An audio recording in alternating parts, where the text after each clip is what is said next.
ಎಲ್ಲ ನಮ್ಮ ಸೌಜನ್ಯ ಪರ ಹೋರಾಟ ನಮಸ್ತೆ. ಮಹೇಶ್ ಅನ್ನೋ ತಂಡದವರು ಸುಮಾರು 13 ವರ್ಷದಿಂದ ಸೌಜನ್ಯ ಹೆಣ್ಣು ಮಗಳಿಗೆ ನ್ಯಾಯ ಕೊಡಿಸೋ ಉದ್ದೇಶದಿಂದ ಹಾಗೂ ಏನಿ ಬೆಳ್ತಂಗಡಿ ತಾಲೂಕು ಧರ್ಮಸ್ಥಳ ಗ್ರಾಮದ ಪ್ರಭಾವಿ ವ್ಯಕ್ತಿಗಳಿಂದ ಈ ಧರ್ಮಸ್ಥಳಕ್ಕೆ ಬಂದ ಯಾತ್ರಿಕರು ಹಾಗೂ ಅಕ್ಕಪಕ್ಕ ಅಂತ ಸೇರಿ ಒಂದು ಸಾವಿರಾರು ಹೆಣ್ಣು ಮಕ್ಕಳನ್ನು ಅತ್ಯಾಚಾರ ಮಾಡಿ ಕೊಲೆ ಮಾಡಿದ್ದಾರೆ. ಇವರಿಗೆ ಒಂದು ನ್ಯಾಯ ಕೊಡಿಸಬೇಕು, ಇವರ ಆತ್ಮಕ್ಕೆ ಒಂದು ಶಾಂತಿ ಕೊಡಿಸಬೇಕು ಅನ್ನೋ ಉದ್ದೇಶದಿಂದ ಹೋರಾಟ ಮಾಡ್ತಾ ಬಂದಿದ್ದಾರೆ. ಇಂಥ ಸಂದರ್ಭದಲ್ಲಿ ಸೌಜನ್ಯ ಒಂದು ದೇವಿ ರೂಪದಲ್ಲಿ ಒಂದು ಇಲ್ಲಿ ಆಗಿರುವಂಥ ಅನ್ಯಾಯವನ್ನು ಎತ್ತಿ ತೋರಿಸ್ತಾ ಇದ್ದಾರೆ, ಎತ್ತಿ ಹಿಡಿತಾ ಇದ್ದಾಳೆ. ಅಂಥ ಸಂದರ್ಭದಲ್ಲಿ ಆ ಒಂದು ಹೆಣ್ಣು ಮಗಳಿಗೆ ನ್ಯಾಯ ಕೊಡಿಸಬೇಕು ಎಂಬ ಹೋರಾಟ ಮಾಡ್ತಾ ಇದ್ದಾರೆ.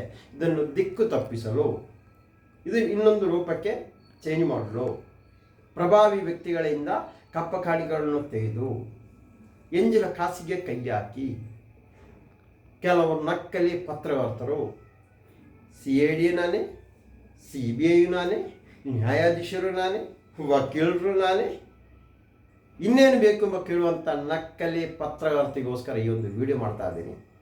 ಆ ನಕ್ಕಲಿ ಪತ್ರಕರ್ತರಲ್ಲಿ ಒಬ್ಬ ಕುಂದಾಪುರ ಗಿಳಿ ಅಂತ ಹೇಳ್ತಾ ಇದ್ದೀವಿ ನಾವು.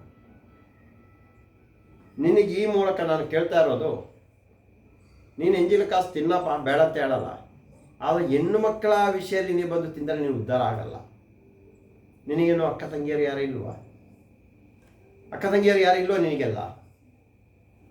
ಯಾರ್ದು ಎಂಜಿನ ಕಾಸಿಂದ ಅವರನ್ನು ಸಾಕಬೇಕಾ? ಅಂದರೆ ನಿನಗೆ ಬದುಕಬೇಕಾ? ಅಷ್ಟು ಗತಿಗಟ್ಟಿದೆ ನೀನಲ್ಲ.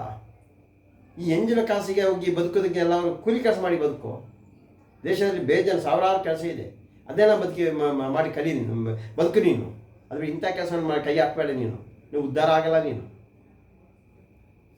ನನ್ನ ಕುಟುಂಬದ ಹೆಣ್ಣು ಮಗಳನ್ನು ಈ ಬಡ್ಡಿ ಮಕ್ಕಳು ತಿಂದಾಕಿದ್ದಾರೆ. ತನಿಖೆ ಅದನ್ನು ವರದಿ ಮಾಡು.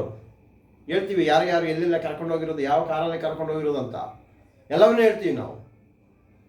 ಮಾಡ್ತೀಯ ನೀನು? ಇದು ಯಾವುದು ಮಾಡಬೇಕಲ್ಲ ನೀನು ಮೊದಲೊಂದು ವಿಷಯ ಮಾಡು. ನೀನು ಈ ಹೋರಾಟ ಕೈ ಹಾಕೋ ಮುಂಚೆ ದಾವಣಗೆರೆ ಒಂದು ಹೆಣ್ಣು ಮಗಳನ್ನು ನಿನ್ನ ಪಂಜರಲ್ಲಿ ಹಾಕಿಸ್ಕೊಂಡಿದ್ಯಲ್ಲ, ಒಂದು ಹೆಣ್ಣು ಗಿಳಿಯನ್ನು ಹಾಕಿಲ್ವಾ? ಆ ಹೆಣ್ಣು ಮಗಳು ಎಲ್ಲಿದ್ದಾಳೆ ಹೇಳಿದಾಗ? ಯಾವ ಠಾಣೆಗೆ ಹೋದ್ರೂ ನ್ಯಾಯ ಸಿಗ್ತಾ ಇರಲ್ಲ, ದೂರ ತಗೊಳ್ತಾ ಇರಲ್ಲ. ಅಷ್ಟು ಪ್ರಭಾವಿ ವ್ಯಕ್ತಿ ಆಗಿಬಿಟ್ಟಿದೆ ನೀನು. ಇದಕ್ಕೋಸ್ಕರ ನೀನು ಇವಾಗ ಈ ಒಂದು ಪ್ರಭಾವಿ ವ್ಯಕ್ತಿಗಳೊಂದಿಗೆ ಕೈ ಜೋಡಿಸಿರೋದು. ಅವರೇನೋ ಸಹಕಾರ ಕೊಟ್ಬಿಟ್ಟು ಆ ಹೆಣ್ಣು ಮಗಳು ಮುಗಿಸಿದೆ ನೀನು. ಇವಾಗ ನೋಡಿದ್ರೆ ಮೊಬೈಲು ಸ್ವಿಚ್ ಆಫ್. ನಾವು ಹೇಳೋ ಸುಳ್ಳಾದರೆ ಅವರ ಮೊಬೈಲ್ ನಂಬರ್ ಸಿಗ್ತಾ ಇರಲ್ಲ ನನಗೆ. ಅವರೇ ಕರೆ ಮಾಡಿರೋದು, ಆ ಹೆಣ್ಣು ಮಗಳೇ ಕರೆ ಮಾಡಿರೋದು. ಅದೇ ದೂರವಾಣಿ ಸಂಖ್ಯೆ ಕೊಡ್ತೀನಿ. ಇವಾಗ ನೋಡಿದ್ರೆ ರೀಚಾರ್ಜ್ ಮಾಡಿದಿಲ್ಲ ಅಂತ ಬರ್ತಾ ಇದೆ ಮೊಬೈಲು.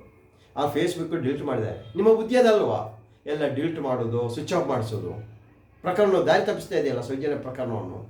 ಅದೇ ರೀತಿ ತಾನೇ ಮಾಡಿರೋದು. ಇವಾಗ ನೀನು ಇವಾಗ ಹೇಳಬೇಕು, ನಾನು ದೂರು ಕೊಡೋ ಮುಂಚೆ ಹೇಳಬೇಕು, ಎಲ್ಲಿದ್ದಾಳೆ ರೇಖಾ ಆರ್ ದಾವಣಗೆರೆಯ ಲಿಂಗಾಯತ ಹೆಣ್ಣು ಮಗಳು ಎಲ್ಲಿದ್ದಾಳೆ ಹೇಳಬೇಕು. ನಿನಗೆ ಇದು ಧರ್ಮಸ್ಥಳ ಪ್ರಭಾವಿ ವ್ಯಕ್ತಿಗಳು ಹಿಂದೆ ಸೇರಿ ಒಂದಿಷ್ಟು ದುಡ್ಡು ಬಂತು, ನಾನು ದೊಡ್ಡವ ಅಂತ ದೊಡ್ಡ ಪತ್ರಕರ್ತ ಅಂತ ಆವಾಗ ಗೊತ್ತಾಯಿದೆ ನಿನಗೆ ಅದು ಲಿಂಗಾಯತ ಹೆಣ್ಣು ಮಗಳಂತ. ಅದಕ್ಕೆ ಮುಂಚೆ ನಿನಗೆ ಗೊತ್ತಾಗಿಲ್ವ ನಿನಗೆ? ನೀನಾಗೆ ತಿಳಿಸ್ಬೇಕು, ಇಲ್ಲ ಅವರ ಮನೆಯವರು ತಿಳಿಸ್ಬೇಕು, ಇಲ್ಲ ಆ ಹೆಣ್ಣು ಮಗಳು ಹೇಳಬೇಕು ನಾನಿದ್ದೀನಿ ಜೀವಂತವಾಗಿ ಅಂತ. ಇಲ್ಲ ನಿನ್ನ ಮೇಲೆ ಪ್ರಕರಣ ದಾಖಲು ಮಾಡ್ತೀವಿ, ಸತ್ಯಾಸತ್ಯ ಹೊರಗೆ ಬರಲೇಬೇಕು. ಅವಳು ಕೊನೆಗೆ ಬಂದಿರೋದು ಸೌಜನ್ಯ ಪರ ಹೋರಾಟಗಾರ ಹತ್ರ ನ್ಯಾಯ ಕೊಡಿಸಿ ಅಂತ. ಮೊದಲು ನೀನು ಸರಿಯಾಗೋ, ಆ ನಂತರ ಉಳಿದವರನ್ನು ಸರಿ ಮಾಡಲಿಕ್ಕೆ ಬಾ. ಗೊತ್ತಾಯ್ತಲ್ಲ? ತುಂಬ ಬೊಗಳ್ತಾ ಇದೆಯಲ್ಲ, ನೋಡ್ತಾ ಇದ್ದೀವಿ ಎಲ್ಲವನ್ನು. ನೀನು ಸರಿಯಾಗೋ, ಆ ನಂತರ ಉಳಿದವರನ್ನು ಸರಿ ಮಾಡಲಿಕ್ಕೆ ಬಾ ಅಂತ ಈ ಮೂಲಕ ಸೌಜನ್ಯ ಹೋರಾಟಗಾರರಾಗಿ ಜಯಂತಿ ನಿನಗೆ ಹೇಳ್ತಾ ಇದ್ದೀನಿ.